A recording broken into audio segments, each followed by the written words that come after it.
Hi friends, இன்றைக்கி breakfast வந்து முடக்கத்தான் கீரை தோசை தாங்க. கொஞ்சோண்டு முடக்கத்தான் கீரையை வந்து நான் எடுத்து நல்லா வாஷ் பண்ணி வச்சுருக்கேன். சின்ன வெங்காயம் 4-5, 3 பச்சை மிளகாயும் எடுத்து வச்சுருக்கேன். ஒரு பேன் அடுப்பில் வச்சுட்டு அதில் கொஞ்சோண்டு எண்ணெய் ஊற்றி நம்ம எடுத்து வச்சுருக்க சின்ன வெங்காயம், பச்சை மிளகாய், அதோட 1 ஸ்பூன் சீரகம் போட்டு நல்லா வணக்கணும்.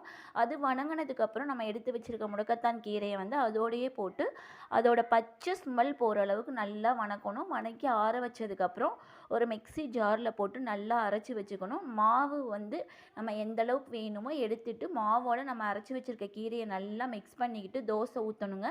இந்த தோசை வந்து ரொம்ப சூப்பராக இருக்கும். முடக்கத்தான் கீரை வந்து நிறைய மருத்துவ குணம் உள்ளதுங்க. இதை வந்து சட்னி அரைச்சி சாப்பிட்லாம், தோசை இந்த மாதிரி எது நமக்கு பிடிச்சிருக்கோ அந்த மாதிரி சாப்பிட்லாம். நீங்களும் இது மாதிரி ட்ரை பண்ணி பாருங்கள், சூப்பராக இருக்கும். இதுக்கு காம்பினேஷனாக தேங்காய் சட்னி, வரமிளகாய் போட்டு அரைச்சி சாப்பிடுங்க, சூப்பராக இருக்கும். Okay friends, thank you.